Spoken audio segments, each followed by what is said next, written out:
getting it here has been a complex, costly operation. These villages are very isolated.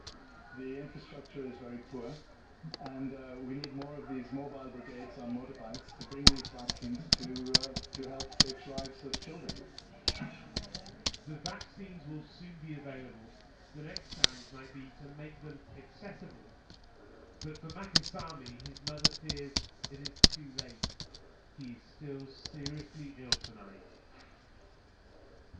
Well, earlier I spoke to the Prime Minister via satellite and here from Mozambique.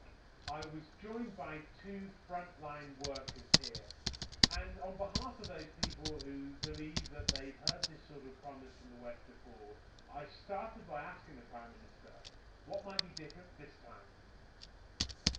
What is different this time is that we are putting the money into an organisation, Gavi, the Global Alliance for Vaccines and Immunisation, that has an absolute track record of saving lives. Over the last decade, it immunised 288 million children in 72 of the world's poorest countries, and that has saved 5 million lives.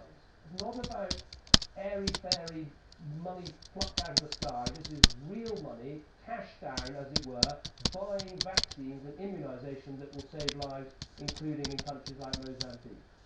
Mr. Cameron, I wanted to bring you one question from a charity worker called Aji, who we've been working with. Aji, what's your question to the Prime Minister? Bon dia, Mr. Cameron. How will you make sure poor countries like Mozambique will have all the community health workers all they need to inject the vaccines? What Gavi does is it puts 80% of its money into the vaccines itself, so people back in the UK know that their money is buying the actual vaccine, but 20% of the money, absolutely as you say, is to make sure we're funding the healthcare workers, so there's the infrastructure to make sure that children get immunised. I think long term though, the real answer to this is total transparency about where aid money is spent. If you in Mozambique and my citizens back here in the UK can see on the internet where every penny is spent, they will know it's going on your health workers and on the vaccines we provide, and not on jets for presidents or Mercedes-Benz or anything the rest of it. I think the transparency